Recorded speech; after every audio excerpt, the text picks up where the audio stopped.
फिरोज़ाबाद तो चूड़ियों का शहर है, लेकिन ये मर्दों का शहर भी है। इसलिए जहाँ मर्द होते हैं वहाँ इल्म की बात करते हैं, मोहब्बत की बात करते हैं, कौमी यकजहती की बात करते हैं, हिंदुस्तान की बात करते हैं, नफ़रतों की बात नहीं करते। बेटियाँ हों या बेटे हों, मर्द हों या औरत हों, हिंदुस्तान की मिट्टी में मोहब्बत की खुशबू है। और आपके चैनल के ज़रिए मैं लाखों लोगों तक ये बात पहुँचाना चाहता हूँ कि नफ़रतें बांटने वाले, कत्लेआम करने वाले, गंदी सियासत करने वाले कितनी भी मेहनत कर लें, लेकिन ये मुल्क प्यारा मोहब्बत वाला मुल्क है। इंशाल्लाह ऐसे ही रहेगा।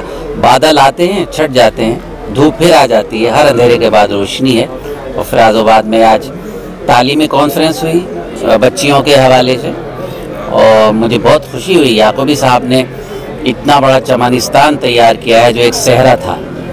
इनके बुज़ुर्ग, इनके ख़ानदान के बड़ों ने जो पौधा लगाया था, आज उसको फलते और फूलते देखकर हमें खुशी हो रही है। और हम मायूस नहीं हैं, इसलिए कि हमारे मज़हब में मायूसी कुफ्र है। तो तालीम को आम करने की ज़रूरत पड़ेगी, लेकिन यह ख्याल है कि तालीम इतनी आसानी से नहीं आती, मेहनत करनी पड़ती है। ये कॉन्फ्रेंस बेटियों की शिक्षा को लेकर थी, तो विशेषकर अगर मैं कहूँ तो बेटियों की शिक्षा कितनी ज़रूरी है आज के समय में? मैं आपके सवाल को और आगे बढ़ाता हूँ। आज के समय में नहीं, हर समय में बेटियों के लिए शिक्षा ज़रूरी हुई। और आज हम जब तरक्की की तरफ बढ़ रहे हैं, SC, ST, OBC और जो बकौल किसी के निचली ज़ात, हालांकि निचली ज़ात कोई नहीं होती, लेकिन उन लोगों को तक भी हमारी सरकार एजुकेशन पहुंचा रही है, तो इससे अच्छी उम्मीद होती है। कहीं ना कहीं आप ये मानते हैं कि आज भी अल्पसंख्यक समाज के लिए जो करना चाहिए वो नहीं हो पा रहा शिक्षा के क्षेत्र में? नहीं, तो देखिए, दो बातें हैं। मेरी सोच ये है कि हम शिकायतें ना करें, काम करें, क्योंकि ज़िंदगी भर शिकायत ही करते रहेंगे तो कौन काम करेगा। शिकायत करना बंद करें, कदम आगे बढ़ाना सीखें।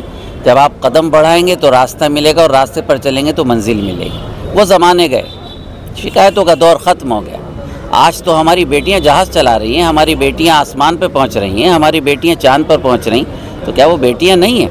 क्या उनके साथ मुश्किलें नहीं आई होंगी? और याद रखिए, जितनी मुश्किल आप झेलेंगी उतनी आपकी ज़िंदगी खूबसूरत हो जाएगी। किसी को बुरा कहने की ज़रूरत नहीं है। आप खुद मेहनत करें, देखते हैं कैसे आप IAS IPS में नहीं आते। इस्लामिक सेंटर के लिए क्या कहेंगे? इस्लामिक सेंटर को मैंने बताया कि एक छोटा सा पौधा वालिद बुजुर्गवार ने लगाया, आज वो चमनिस्तान हो गया।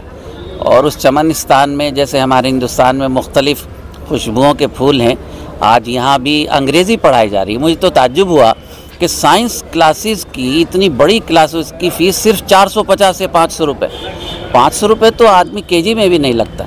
और मुझे यहाँ कहने दीजिएगा कि आज लोगों ने स्कूलों को कारोबार बना रखा है, ये दुकानें हैं, लेकिन उसके बावजूद अगर कहीं काम होता है तो उनका अप्रिसिएशन होना चाहिए। मैं दिल की गहराई से याकूब भाई को मुबारकबाद देता हूँ और उम्मीद करता हूँ कि उनका सफ़र जारी रहेगा, हमारी बेटियाँ आगे बढ़ेंगी।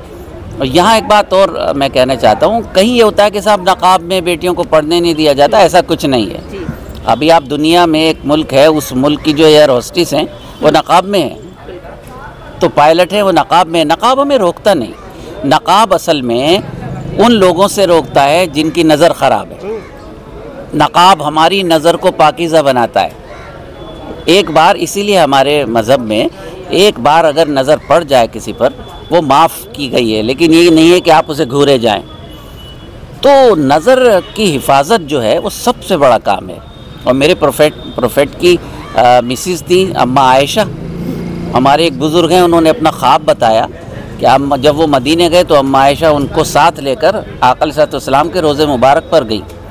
तो जिस लिबास में वो थी वो यही था कि उनके हाथ में भी दस्ताने थे, पैर में भी थे, और तमाम बुर्क़े से वो ढकी हुई थी। इसका मतलब यह है कि हम लोग पर्दा करें ना करें मुसलमान, लेकिन असल पर्दा वही है जिसमें आपको वो देखे जिसका आप पर हक़ है।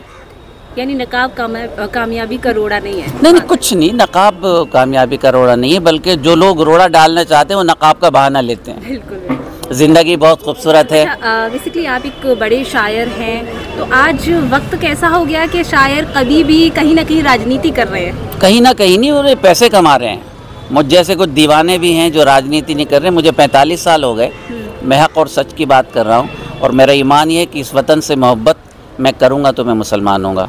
मेरा ईमान ये है कि पड़ोसी अगर भूखा है, वो हिंदू मुसलमान सिख ईसाई नहीं, अगर मैं उसको खाना नहीं देता तो मैं मुसलमान नहीं।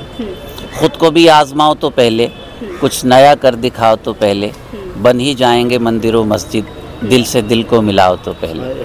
आज ज़रूरत दिल से दिल को मिलाने की है, और ये जो नफ़रत का कारोबार करके लोग हुकूमत में आ रहे हैं, ये लोग ख़त्म हो जाएंगे, रोशनी कायम रहेगी, अंधेरा ख़त्म हो जाएगा। फिरोज़ाबाद महोत्सव में भजन गायक कन्हैया मित्तल का भी एक बयान आया है, वो चर्चाओं का विषय बना हुआ है। उन्होंने कहा है कि दुर्गा बनाओ, काली बनाओ, बुरखे वाली नहीं बनाओ। आप क्या कहेंगे ऐसे लोगों के बयान को लेकर? वो किसी बुरखे वाली के चक्कर में फंसे नहीं तो इनको बुरका पहना देती हो। ये मायूस लोग हैं, ये बेचारे फ्रस्ट्रेटेड लोग हैं।